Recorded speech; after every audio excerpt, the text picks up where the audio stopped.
It's Hayley Beth, and this is my first year of uni. Hey,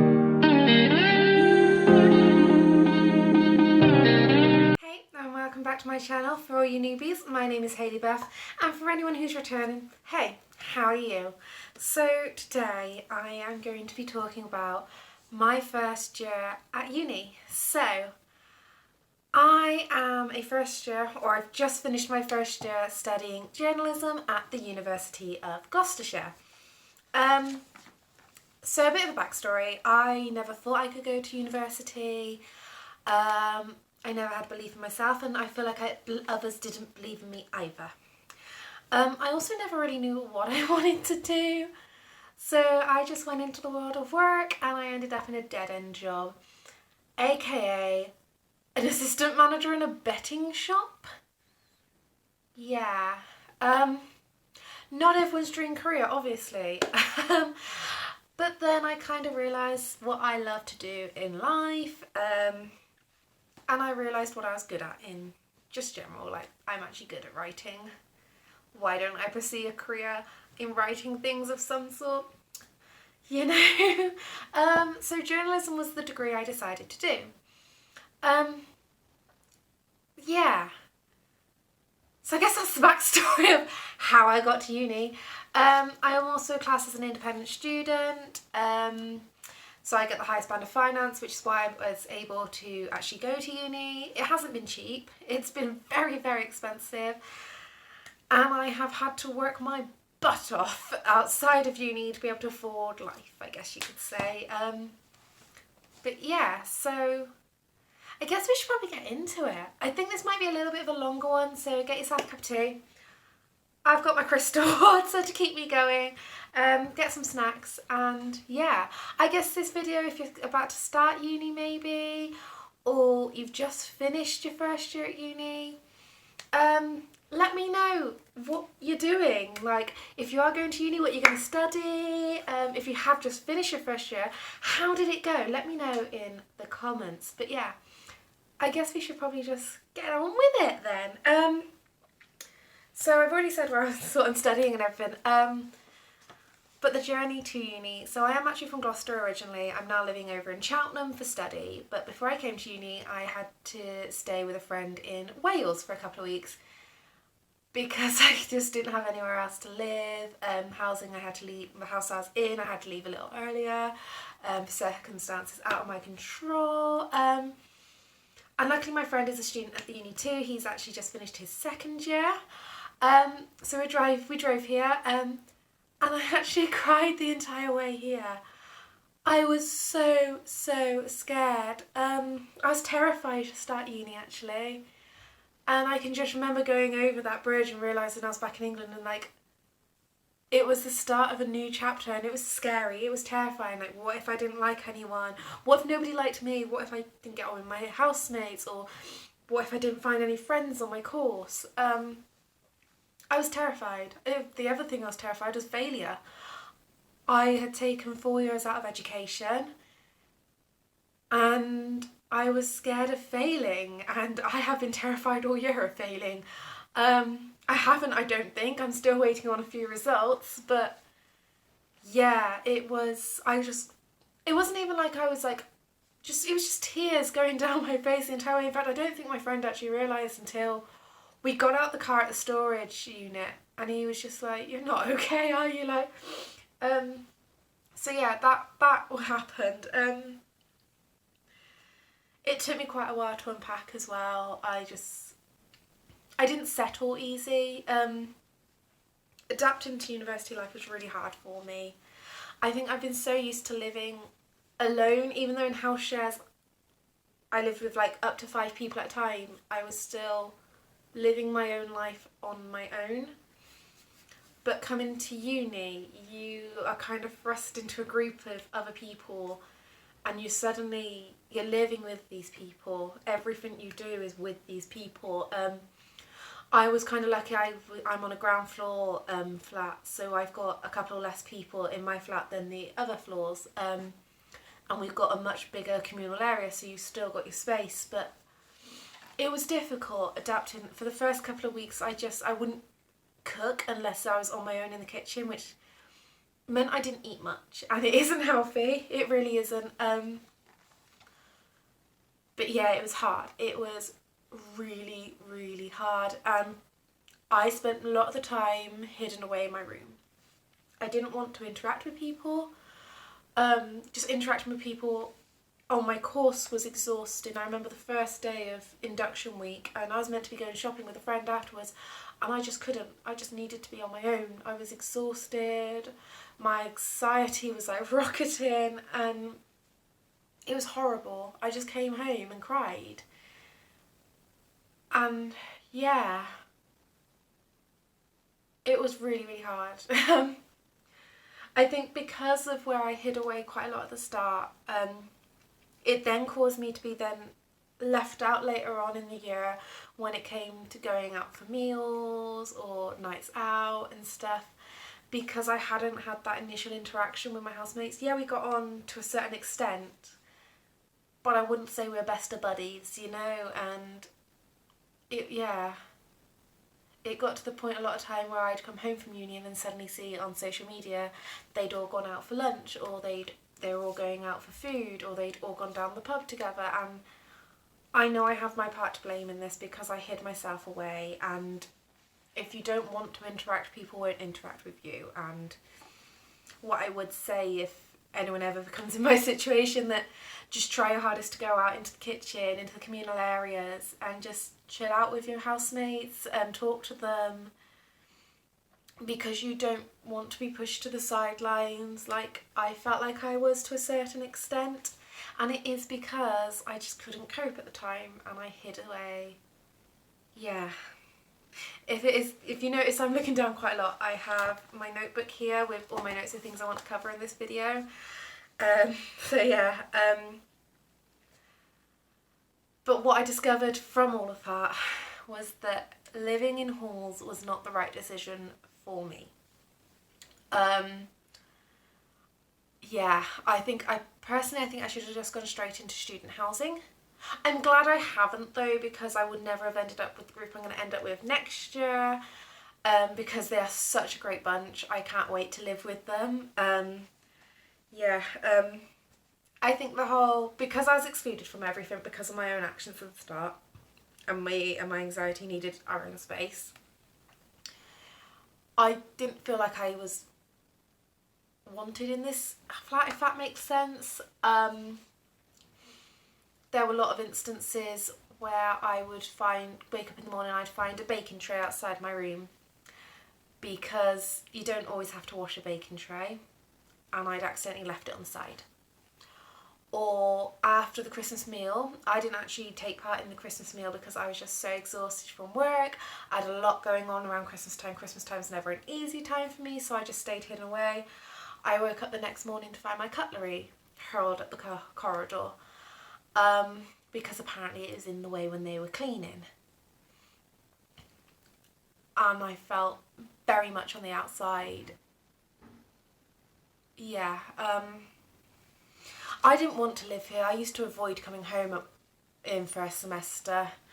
I would literally sit in Starbucks with friends until they went home, and then I would not want to go home at all, because I knew I was almost not welcome in my own flat, if that makes sense. And then it would be things like Christmas and Easter. I was always the one that was left here because I live here full time.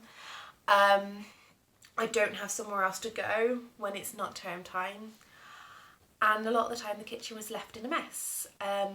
Easter was particularly bad, to the point where I think I may have only cooked one meal because it was that disgusting in the kitchen. I tried cleaning and it was just too much for just one person to do. My kitchen is massive, you know, and that just wasn't fair for anyone to, because they then had to come home to that as well, and it just wasn't, yeah. So halls was not easy for me, and the amount that halls actually costs to live here, I probably shouldn't have done it. It didn't benefit me financially. yeah, I'm sorry. It was just not been the best year on a living sort of, yeah. But I have made friends here at Halls. I consider probably 2 of the people I live with to be people I will probably make sure I stay in contact with. The others I'll probably say hi when I see them about, but that will be it from there. Mainly because we never bonded at the start. We never got that connection that I see a lot of flats around me. They are best of friends. And we don't have that in this flat, or at least I don't have that. And I think that has had an impact on my university experience, because you go to uni thinking the people you live with are going to be your best friends and you're going to stick with them for the whole of your university experience, and it just isn't the case, I'm afraid. You don't make friends that become your best mates for life and you never have issues. Like, it's not true. University is really hard. So yeah, a lot of this year was also spent having quite a hard time with my mental health. I actually remember the first major breakdown, I guess you could call it, was the night before my first ever personal tutor meeting. So at the University of Gloucestershire, within your course, everyone gets a personal tutor. This is one of your lecturers within the course. And you get, depending on the size of your course, 5 or 6 students are assigned per lecturer. I'm really lucky and I got my course leader as my personal tutor. And I remember the night before that I actually admitted some stuff to myself and to a very close friend and to my housemates about something that I'd done in the past and that I was trying to hide from myself. I'm not going to go into it today because it's not wholly relevant and it doesn't need to be said right now. But it knocked me for 6 and I walked into my meeting and I broke down.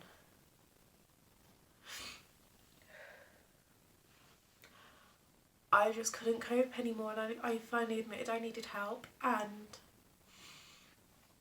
my personal tutor was amazing.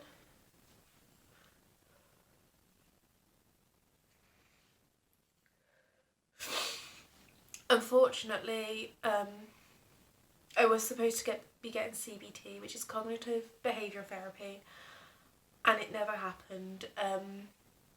They never phoned me. I never got my first initial consultation, and it knocked me. I don't want to go to the NHS or seek medical professional help for my anxiety because I've been let down.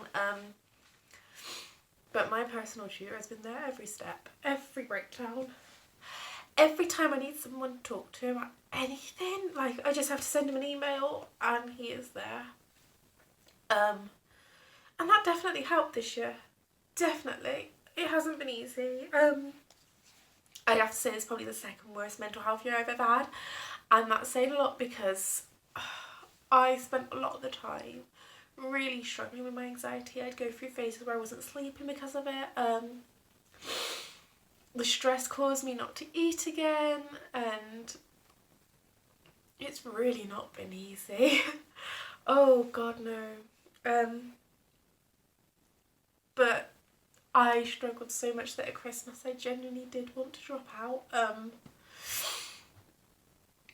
To me, the stress and the anxiety, they just weren't worth it anymore. As much as I love the course and what I'm doing every single day and the experiences I'm getting, to me, waking up miserable and going to bed miserable just wasn't worth it. The feeling of having no friends wasn't worth it. And I just wanted to escape from all of that again. Like, as much as my life was pretty shit before uni, working in a dead-end job, I didn't feel so alone. Yet I'm now surrounded by people and I felt more alone than ever.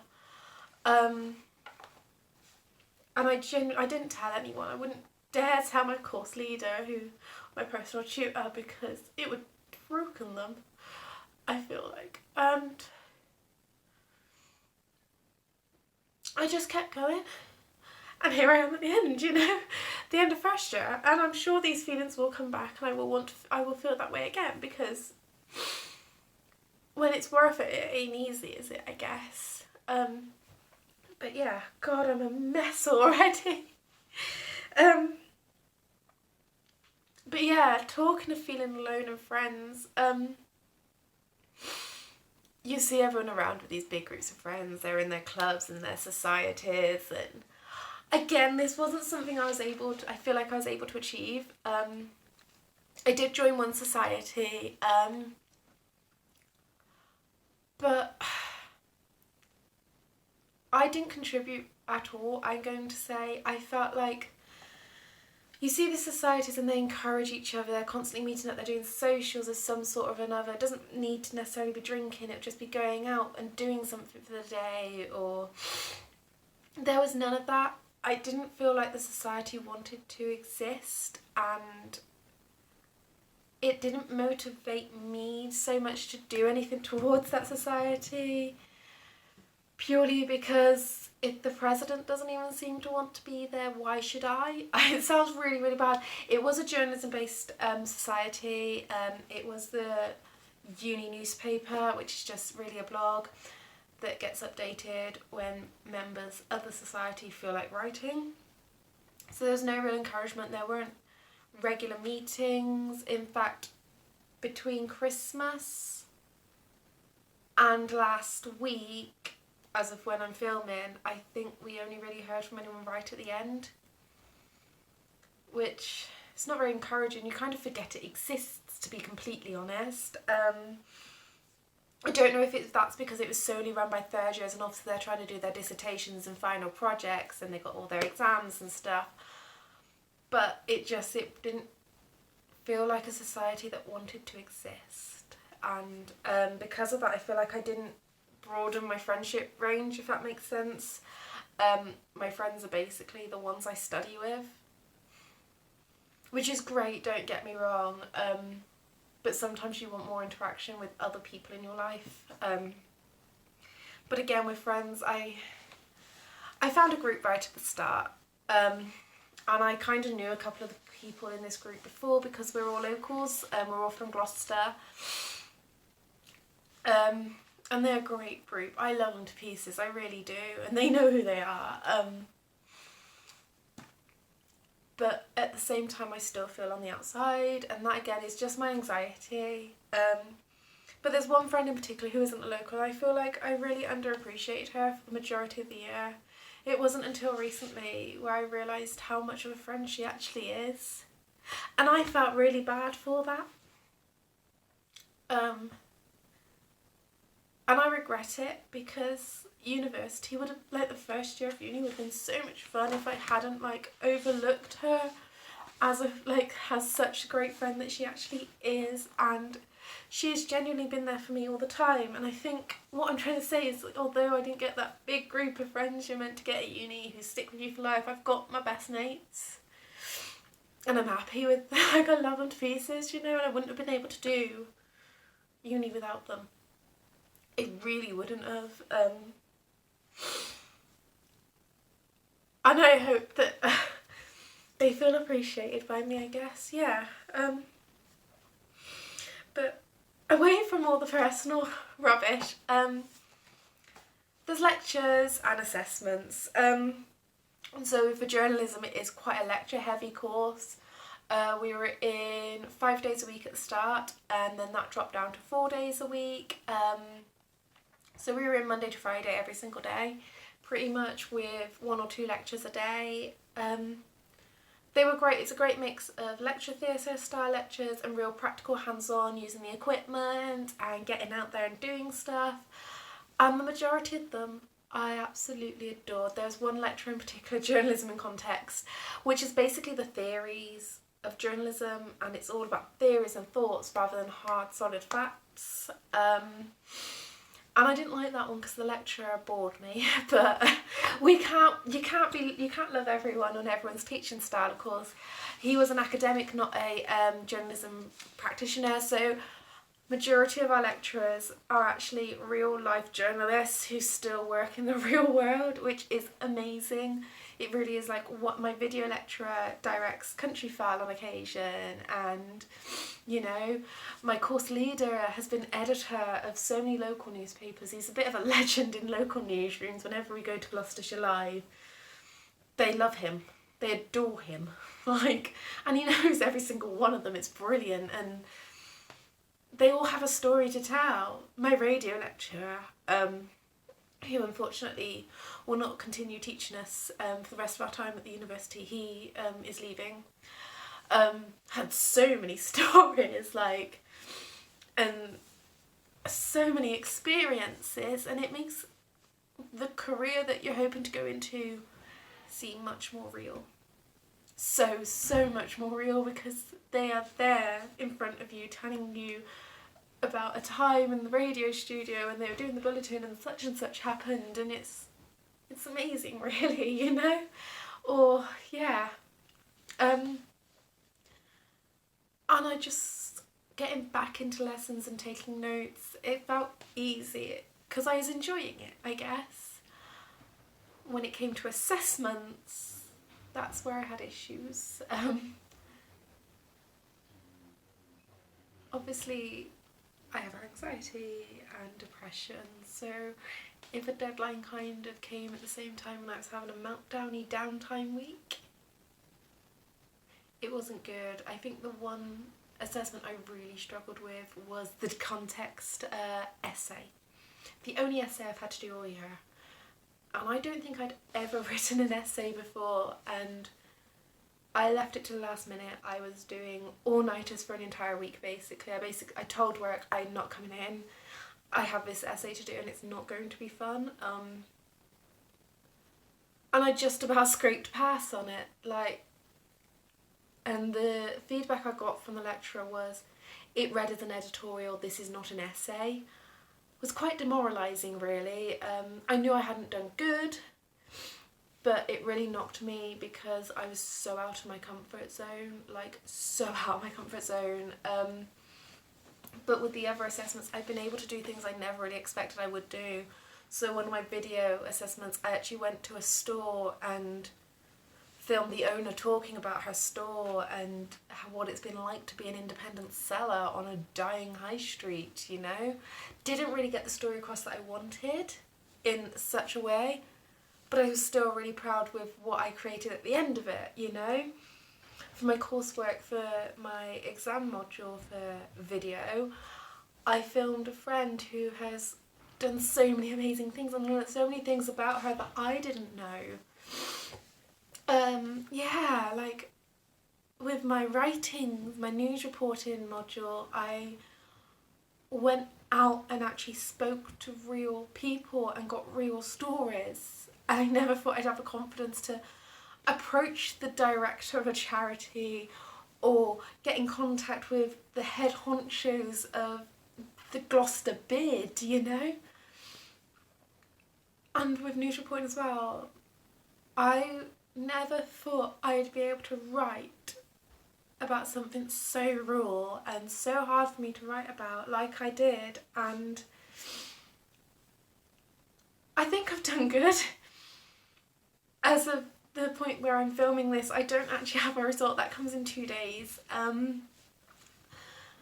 I never thought I'd be able to write about the things that I've actually been through and suffered through, and for it to be classed as good writing for news almost.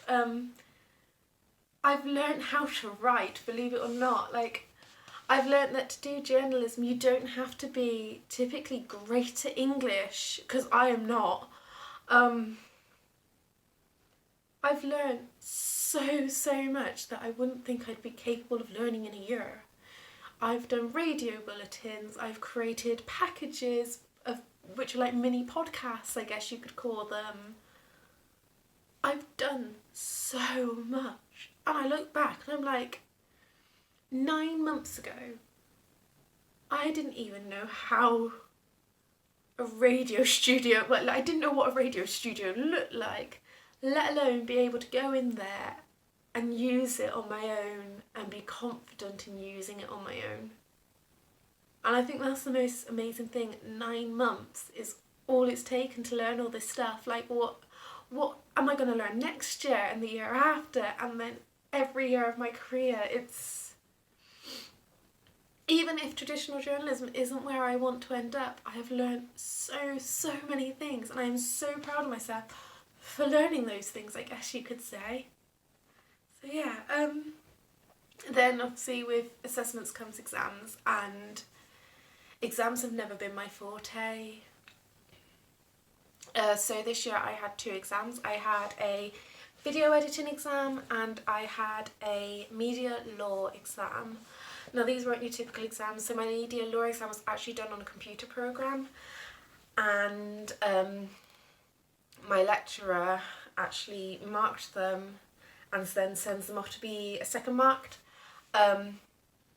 It was difficult. Exams always are, of course, but with ours we had to remember certain phrases and memorise like the law, legislation and the dates and all the different ipso articles and all this gobbledygook to you right now. But there's so much to remember, and the likelihood of the questions coming up is very slim because there's only 10 questions. You know, and when you're learning so much in the space of 9 months, you know, and you're memorising it all, and it was hard. I hate exams. I hate exams so much. And yeah, revising, it didn't happen for me. I procrastinated. The version of stress I had was that of pretending it wasn't going to happen. So yeah, and not letting myself feel anything. And this caused me to then have a giant breakdown after it all finished, and I actually had to take time off work for stress and anxiety. I've suffered this year mental health wise. I've not done good. But every time something bad has happened, it's made me a better, stronger person. So I don't regret any of the things that happened. Do I wish I did anything differently? I so wish I'd interacted with my housemates straight away. I wish I hadn't hidden away. I wish I appreciated my friends and actually realised who my real friends were straight away. But I don't think I regret anything, if that makes sense. So I don't think university could have gone any differently for me. I think it would have always been this way. I don't think that I would have found life differently if I'd done things differently. I wish I hadn't trusted some people. I wish I hadn't devoted so much time to certain people. I wish I'd gone with my gut feelings from the start rather than ignore them, because a lot of things happen because I ignored my gut feelings. But overall, it was a good year. We did good. We did good. It's just amazing to think it's over. That today I've started packing my boxes so I can move on, you know. To think in 2 weeks' time, I will no longer be filming in this room. I don't know where I'll be filming because I'm going to be in Devon. But this has been my home for the last 9 months, and it's now over. And it's a sad thought, isn't it, I guess, to think that a chapter of your life is now ending. Yeah, you've got to start a new chapter, but this one's over. But I think I'm ready. I think I'm ready for second year. I think I'm ready to face all the challenges that come with it, to do more exams, you know, because what else would I want to do? But to learn new things, like I'm going to be doing TV presenting. I'm going to sit on a BBC red sofa and read the news. I've got the chance to do an optional module. I'm going to be doing lifestyle journalism. And I cannot wait. You know, I want to be more involved in university next year. I want to do more. And I'm going to. This year has been a great learning experience for me. I realised I didn't do everything I wanted to do. but it's not the end of the world because I've got 2 more years to go. I've still got the chances, and it's this year I'll hopefully get to go abroad with the journalism course and experience more that way. Yeah, I won't have this view of people looking through my window every morning when I open the curtains because I'm on the ground floor, but I'll have a better view. I'll be in the basement. No, I'm ready. I'm ready for this year to be over. I'm happy with the person I became this year. I've become strong. I'm more independent. I'm more capable. But most of all, I've proved to myself that I can do this university thing. I've lasted all year. So yeah. I guess that's the first year. We did it. We completed it. And I'm all in one piece, so we're still here. We're still all together. And I've survived, I guess. But yeah. Thank you for watching this big old ramble. It went on, did it not? If you like this video, give it a big old thumbs up, and if you just finished your first year, let me know how it went down in the comments. It'd be great to have your views of how uni life was for you. Thank you for watching. Don't forget, a weekly vlog goes up every Monday, and I have videos where I talk utter nonsense or show you things on a Wednesday. Thank you for watching, guys. I hope you have a brilliant summer if you're finishing uni for the first time or whatnot. If not, just have a great week. See ya.